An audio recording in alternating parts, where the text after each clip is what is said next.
I stared at my bank statement in disbelief, my coffee growing cold as the numbers blurred through my tears.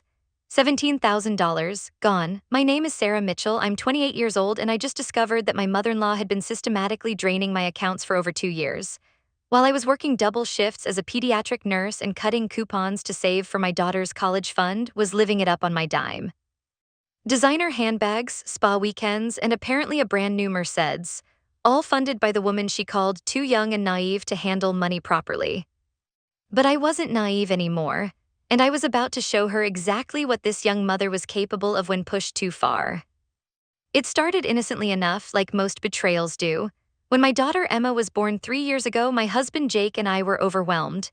New parents, both working demanding jobs and drowning in the chaos of sleepless nights and endless diaper changes, swooped in like a guardian angel. "Let me help with the finances, dear," she said, her voice dripping with that condescending sweetness I'd learned to recognize. "You two have enough on your plate. I'll handle the bills, make sure everything gets paid on time." Jake thought it was wonderful. "Mom's always been great with money," he assured me. "She managed Dad's construction business for 20 years before he passed." I should have trusted my instincts. Even then, something felt off about the way looked at our bank statements, the way she'd quickly shuffle papers when I walked into the room. But Jake loved his mother and I was exhausted. So when she offered to take over our financial management temporarily, I handed over the account information like a fool. That was my first mistake, but it wouldn't be my last. Had always been particular about money. During our engagement, she'd made comments about my simple background and how I'd need to learn about managing real wealth when I married into their family. The Mitchells weren't rich, but they lived comfortably in their suburban McMansion with the perfectly manicured lawn and the 3-car garage. Drove a luxury SUV and belonged to the country club, always dressed like she was heading to a board meeting even when she was just picking up groceries. I grew up differently. My mom worked 2 jobs to keep us afloat after my dad left. We shopped at thrift stores and considered dinner out a special occasion. But I learned the value of hard work and every dollar earned. That's probably why I was so good at saving, it was survival. When Emma was born, I'd already managed to put away nearly $20,000. It wasn't much by standards, but for us, it represented security, Emma's college fund, an emergency cushion, the down payment on a house with a yard where she could play. "You're being too conservative," would say, looking over my shoulder as I transferred money to savings. "Money sitting in accounts doesn't grow. You should be investing, buying assets."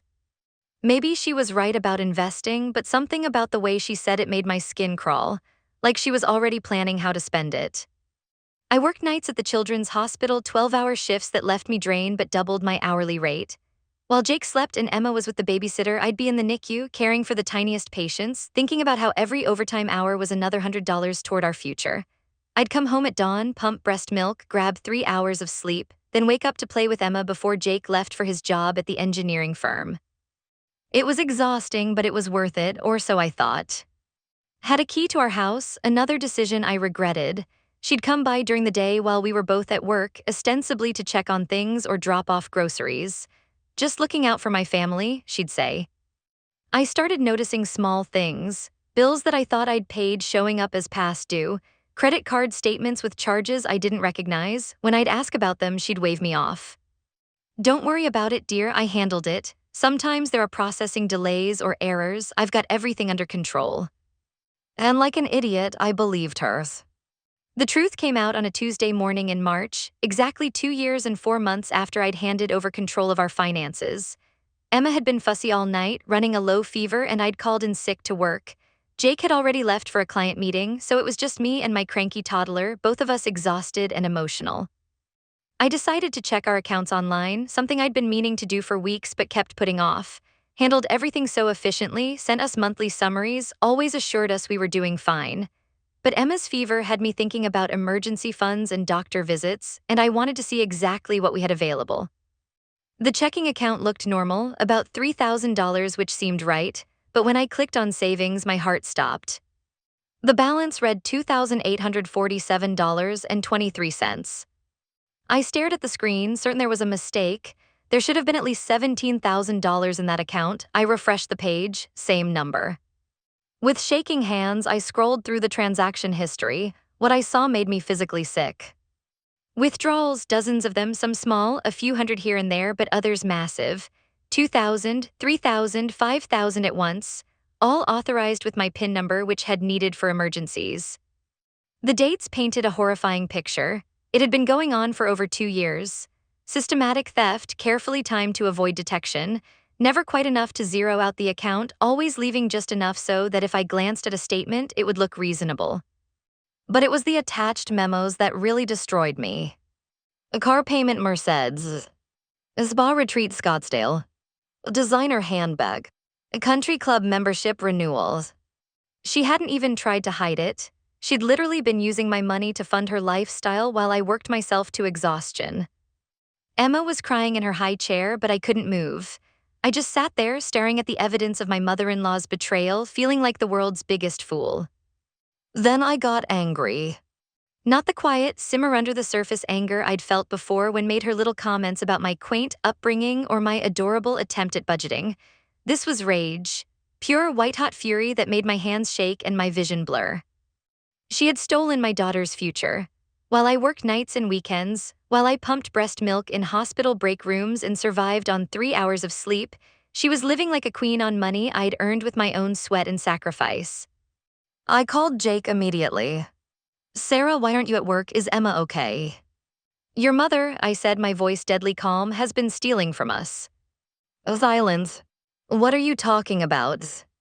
I read him the transaction history, every withdrawal, every date, every insulting memo. With each entry, I could hear his breathing get shallower. "There has to be an explanation," he finally said, but his voice had lost its conviction. "There is," I replied. "The explanation is that your mother is a thief." Jake came home early, his face gray with shock. We sat at the kitchen table with printed bank statements spread between us like evidence at a crime scene. Emma played quietly in her pack-and-play, oblivious to the fact that her college fund had been pillaged by her grandmother. "I can't believe she would do this," Jake kept saying. "There has to be some mistake." But there was no mistake. The evidence was overwhelming. Had been using my debit card information to make online purchases and ATM withdrawals. She'd been forging checks. She'd even opened a credit card in my name, something I discovered when I pulled my credit report that afternoon. "We have to call her," Jake said. "No," I replied firmly. "We're going to her house. Now I want to see her face when we show her this." Lived 20 minutes away in a gated community where every house looked like it belonged in a magazine. Her driveway was occupied by the silver Mercedes I'd apparently helped pay for. I'd wondered how she afforded it on her widow's pension. Now I knew. She answered the door in a cream-colored cashmere sweater and designer jeans, perfectly made up even though it was barely noon. Her smile faltered when she saw our expressions. "What a lovely surprise. Come in, come in. I was just about to make lunch." "We need to talk, Mom," Jake said quietly. His eyes darted between us, and I saw the moment she realized we knew. Her perfectly composed mask slipped for just a second, revealing something calculating and cold underneath. "Of course, dear, what's on your mind?" I slapped the bank statements down on her granite kitchen counter. "These are on my mind." She glanced at them and I watched her mentally scramble for an explanation. "Oh, those? Yes, well, I've been meaning to discuss some financial adjustments with you both." "Adjustments?" I laughed, but there was no humor in it. "Is that what you call stealing $17,000? Now, Sarah, let's not be dramatic. I've been managing your finances, making some strategic investments. It's all been for your benefit." "Show me," I said. "Show me these investments. Show me where my money went." Her composure cracked a little more. "Well, some of them are complex, long-term strategies you wouldn't understand." Jake stepped forward. "Mom, what did you do?" Straightened her shoulders, and suddenly the pretense dropped entirely. "I used some of your funds for necessary expenses. The country club membership was for networking opportunities that could benefit Jake's career. The car was a practical purchase. My old one was unreliable. The other items? Well, maintaining appearances is important in our social circle." I stared at her in disbelief. "You spent my daughter's college fund on handbags and spa treatments." "That child is 3 years old," snapped. "You have 15 years to save for college. I needed these things now." The casual cruelty of it took my breath away. She wasn't even sorry. She was annoyed that we'd caught her. "You're going to pay it back," I said, "every penny." Actually laughed. "With what money, dear? I'm a widow on a fixed income." "Then you'll sell the car, the jewelry, whatever you need to sell." "Don't be ridiculous. I'm not liquidating my assets for your financial anxiety." That's when Jake finally found his voice. Mom, you stole from us from your own granddaughter. I borrowed, she corrected, from family, which is what family does. Without asking, I pointed out, without permission, that's called theft. His face hardened. You want to call the police on your own family? You want to destroy this family over money?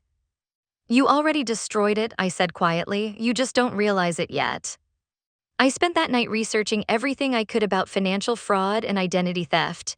Jake sat beside me on the couch, holding Emma, both of them asleep by midnight while I scrolled through legal websites and victim advocacy forums.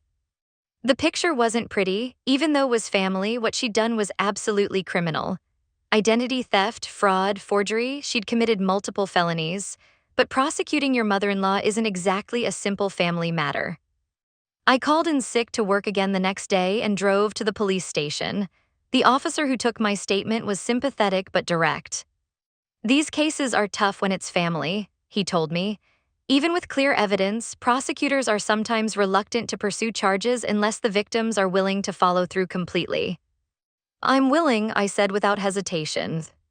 He nodded. Then we'll open an investigation, but I'd recommend documenting everything, every transaction, every conversation, and you might want to think about getting a lawyer. I left the police station feeling both vindicated and terrified. I was really doing this. I was pressing charges against my husband's mother. Jake was waiting for me when I got home, his face drawn with exhaustion. I talked to her again, he said. She's agreed to pay back some of the money. Some, I raised an eyebrow. She says she can give us $5,000 over the next few months, says that's all she can manage without going into debt herself. I laughed bitterly. She's already in debt with my money that she stole. Sarah, please, she's my mother. And Emma is your daughter, whose college fund your mother spent on luxury goods. Jake ran his hands through his hair. Can't we work this out as a family? Do we really need to involve lawyers and police? I looked at my husband, this man I'd loved and trusted and built a life with, and realized he still didn't get it. He still saw this as a family squabble instead of the systematic financial abuse it actually was. She forged my signature, Jake. She opened credit cards in my name. She's been stealing from us for over 2 years. If a stranger did this, you'd want them prosecuted. Why is she different? Because she's family, he said helplessly. No, I replied, family doesn't do this to each other. That weekend, I met with a lawyer, specialized in financial crimes and had seen cases like mine before. The good news is you have excellent documentation, she told me, reviewing my file. The bad news is that family financial abuse often involves complex emotional dynamics that can make prosecution difficult. I don't care about the emotional dynamics, I said. I want my money back. Smiled, I like your attitude. Let's talk about your options. We could pursue both criminal charges and civil recovery. The criminal case would be handled by the prosecutor's office, but a civil suit would allow us to recover damages, potentially including legal fees and punitive amounts. What are the chances of getting everything back? I asked. Depends on her assets. You mentioned a car, jewelry, country club membership. If she truly has the means to repay but is choosing not to, a court can order asset seizure. For the first time in weeks, I felt hopeful. His reaction to the legal papers was swift and vicious. She called Jake at work, sobbing and carrying on about how I was destroying the family and turning her son against her. Then she called me. You vindictive little bitch, she hissed into the phone. You think you're so smart, don't you? Well, let me tell you something. I know things about you that would destroy your precious marriage. Such as, I asked calmly. Such as the fact that you've been hiding money from Jake, skimming from your paychecks, lying about your income. I almost laughed. You mean the money I was saving, the money you stole? That's not hiding, that's called being responsible. We'll see what a judge thinks. Yes, I agreed, we will. She hung up, but that wasn't the end of it. Over the next few days, she launched a campaign to turn Jake's family against me. His aunts and cousins started calling, all with the same message. I was being unreasonable, vindictive, cruel to an elderly widow. She's not elderly, I told Jake after the 5th family intervention call. She's 62 and in perfect health, and she's not a victim, she's a criminal. But the pressure was getting to Jake. I could see it in the way he avoided eye contact, the way he tensed up whenever his phone rang. Maybe we should drop the criminal charges, he suggested one evening. Focus on just getting the money back. I know. Sarah, please, this is tearing my family apart. Your mother tore the family apart when she decided to steal from us. I'm just holding her accountable. The breaking point came 2 weeks later. Jake came home from work looking like someone had died. What happened? I asked. Mom's in the hospital. My blood ran cold. What happened? She collapsed at the country club. They think it was a panic attack, but she's telling everyone it's because of the stress from the lawsuit. I stared at him. You think I should drop the charges because she had a panic attack? I think, Jake said carefully, that maybe we've pushed hard enough. She's learned her lesson. Her lesson, Jake, she spent $17,000 of our money, Emma's college fund. The only lesson she's learned is that we caught her. She's going to pay it back. $5,000, I reminded him. She offered $5,000 out of 17. That's not repayment, that's insulting. Jake sank into a chair. I don't know what to do anymore. Looking at my husband, I realized something that broke my heart. He was never going to fully support me in this. His mother had manipulated him for so long that he couldn't see the situation clearly. To him, family harmony was more important than justice. But I wasn't going to back down, not this time. His health scare was brief and theatrical. She was released from the hospital the same day with instructions to reduce stress. But she milked it for maximum sympathy, posting on Facebook about how family conflicts were affecting her health. The family pressure intensified. Jake's sister called me directly. You need to stop this, she said without preamble. Mom could have died. Your mother had a panic attack because she got caught stealing, I replied. That's not my fault. She's family, Sarah. Family doesn't sue family. A family doesn't steal from family either. But despite my resolve, the isolation was wearing on me. Jake had become distant, torn between loyalty to his mother and support for his wife. His family treated me like a pariah. Even some of our mutual friends seemed uncomfortable around me, as if financial crime was contagious. The only person who fully supported me was my own mother. You do what you have to do, she told me over the phone. I raised you to stand up for yourself, and that's exactly what you're doing. Jake thinks I should let it go. Jake thinks with his heart instead of his head when it comes to his mother, but you're protecting your daughter's future. Don't you dare back down. My mother was right. This wasn't just about me anymore. It was about Emma and the principle that actions have consequences. Called with an update on the case. We've completed the asset evaluation, she said. Your mother-in-law has significant resources. The house is worth about $400,000. She has approximately $30,000 in various accounts, and the car is worth about $40,000. She could easily repay what she owes. So why isn't she? Because she doesn't think you'll follow through. She's betting that family pressure will make you fold. She's wrong. Good, because I have news. The prosecutor is moving forward with the criminal case. Grand jury indictment is likely within the month.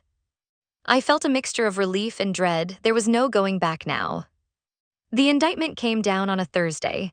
Mitchell was formally charged with identity theft, fraud, and elder abuse. Apparently, using someone else's financial information qualified regardless of the victim's age. Jake didn't speak to me for 3 days. The silence in our house was deafening.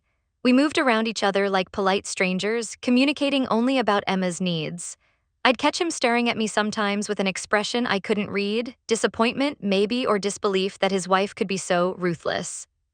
But I wasn't being ruthless, I was being smart. His lawyer reached out to about a plea deal. She was willing to plead guilty to reduce charges in exchange for full restitution and probation. What do you think? Asked me. How much restitution? Full amount, $17,000 plus interest and legal fees, about $22,000 total. I thought about it, would avoid jail time, but she'd pay back everything and have a criminal record. It wasn't perfect justice, but it was practical justice. I'll take it, I said. But when we presented the deal too, she balked. $22,000, that's more than I took. That's what happens when you steal, explained calmly. Interest and legal costs accrue. I won't pay it, I can't pay it. Smiled, then you can explain that to a jury, along with why you spent your granddaughter's college fund on luxury items. His face went white. You can't be serious. I'm completely serious, I said, speaking for the first time since entering the conference room. You have 2 choices. Pay back what you stole with interest, or take your chances with 12 strangers who probably work hard for their money and don't appreciate thieves. I'm not a thief. Yes, you are. The room fell silent, looked at Jake, clearly expecting him to intervene on her behalf, but he was staring at the table, his jaw clenched. Jake, she said tentatively. He looked up at his mother, and I saw something in his expression I'd never seen before: disappointment, shame. Mom, he said quietly, just pay it back. Accepted the plea deal 3 days before the case was scheduled to go to trial. She pled guilty to 1 count of identity theft and agreed to pay full restitution over 18 months. The judge also ordered her to attend financial counseling and complete community service. I sat in the back of the courtroom, watching my mother-in-law stand before the judge and admit her crimes. There was no satisfaction in it, no moment of triumph, just a deep, bone-deep exhaustion and the quiet knowledge that I'd done what needed to be done. The first payment arrived 2 weeks later, $1,500 deposited directly into our savings account. I stared at the transaction on my phone screen and felt nothing, no vindication, no relief, just the hollow recognition that money was being moved from one account to another. But as the months passed and the payments kept coming, something shifted. Our savings account began to grow again. Emma's college fund was slowly being restored, and I realized that what I'd felt wasn't emptiness, it was peace. I'd drawn a line, I'd enforced a boundary, I'd protected my family's future. Jake and I went to marriage counseling. It was his idea, actually. I don't know how to process all of this, he admitted during our first session. I love my mother, but what she did was inexcusable, and I love my wife, but I feel like I don't know her anymore. What do you mean? Our therapist asked. She's so hard now, so unforgiving. I laughed, but there was no humor in it. I'm not unforgiving, Jake, I'm just not a doormat anymore. It took months of sessions, but slowly we began to rebuild our relationship. Jake came to understand that protecting our family's financial security wasn't cruel, it was necessary. And I learned to forgive him for his initial lack of support, recognizing that family loyalty can blind us to uncomfortable truths. And I never spoke again. She paid every cent she owed, but she never apologized, never acknowledged that what she'd done was wrong. When the final payment came through, Jake asked if I wanted to reach out to her. To say what? I asked. I don't know, thank you, it's over. I shook my head. It was over the day she decided to steal from us. Everything else was just paperwork. 2 years later, I stood in the nursery of our new house, folding tiny clothes and organizing baby supplies. Emma, now 5, was starting kindergarten in the fall, and our son David was due any day. The house wasn't fancy, 3 bedrooms in a quiet neighborhood with good schools, but it was ours. Bought with money we'd saved legitimately through hard work and careful budgeting, money no one could take from us. Jake found me there, surrounded by baby blankets and tiny socks. Penny for your thoughts, he asked. I smiled, just thinking about how different things are now. Better. Much better. And it was true. The experience had forced us to examine our relationship with money, with family, with each other. We'd set up new financial safeguards, opened accounts that required both signatures, created a system of checks and balances that would prevent anyone from ever taking advantage of us again.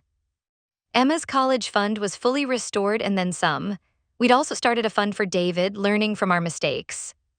Do you ever regret it? Jake asked, going after her so hard. I considered the question. Did I regret holding a criminal accountable for her crimes? Did I regret protecting my children's futures? Did I regret standing up for myself instead of being a victim? No, I said firmly, I don't regret it at all. Had taught me something valuable, though she'd never intended to. She'd taught me that sometimes the people closest to us are capable of the greatest betrayals, but she'd also taught me that I was stronger than I'd ever imagined. I wasn't the naive young mother she'd taken advantage of anymore. I was a woman who knew her worth, who protected what was hers, who didn't let anyone, family or not, walk all over her. Looking back, I realized that had done me a favor. She'd shown me exactly who I could become when pushed to my limits. And I liked that person very much. As I felt David kick inside me, I made him the same promise I'd made to Emma. I would always protect what was his. I would never let anyone take advantage of our family again. Because sometimes standing up for yourself isn't mean or vindictive or cruel. Sometimes it's just necessary. And sometimes The people who call you heartless for protecting yourself are the same people who had no problem breaking your heart in the first place. I was done being broken, done being taken advantage of, done putting other people's comfort ahead of my family's security. I was Sarah Mitchell, and I'd learned to fight for what was mine. And I'd won.